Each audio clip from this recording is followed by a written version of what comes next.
আমরা উত্তরায় যে কাজী অফিসের সামনে আড্ডা দিই, তুই তোর গার্লফ্রেন্ডকে বোরখা পরায় ওখানে নিয়ে আসবি। আমরা সবাই স্ট্যান্ড বাই থাকবো, তুই আর তোর গার্লফ্রেন্ড শুধু কবুলটা বলবি। বাসর ঘরে দায়িত্ব আমার। Disturb dice, ভাইয়ার মাথায় disturb দিছে। ভুইলা গেছে ভাইয়া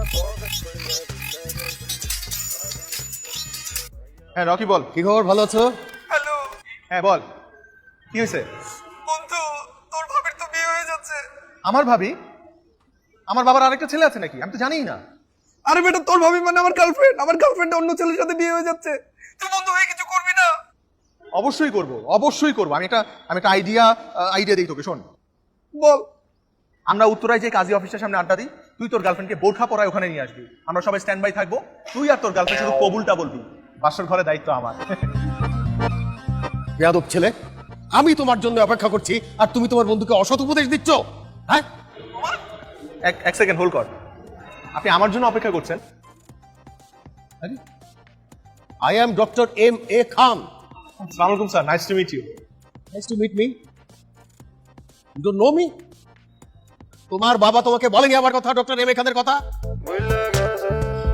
স্যার বলেছে স্যার বলেছে। স্যার এম এ খান আমার সাথে দেখা করতে আসার কথা sir. Sorry. Yes, I am M.A. Khan. Sorry sir, extremely sorry sir. Sorry বললে সব সমাধান হয়ে যায়? তুমি যে পরিমাণ বেয়াদব, তোমাকে তো চড়িয়ে গালের দাঁত ফেলে দেওয়া উচিত। আমি সেটা করতে পারছি না কারণ আমার সেটা বাচ্চা করতে। স্যার আমার একটা রোগ আছে স্যার, ডিমেনশিয়া নামে। হোয়াট? জি স্যার, আমি আসলে সব কিছু মনে রাখতে পারি না। মানে নতুন কোনো টপিক বা সাবজেক্ট আমার মাথায় ঢুকলে আমার মেমোরিতে ক্ল্যাশ করে স্যার। আমার আসলে আগের টপিকটা ভুলে যাই স্যার। ও মাই গড, এত বড় একটা রোগীর সঙ্গে আমার মেয়ের বিয়ে, আর সেই জন্য আমি তোমাকে দেখতে আসছি? আমার সাথে এত বড় ধোঁকা!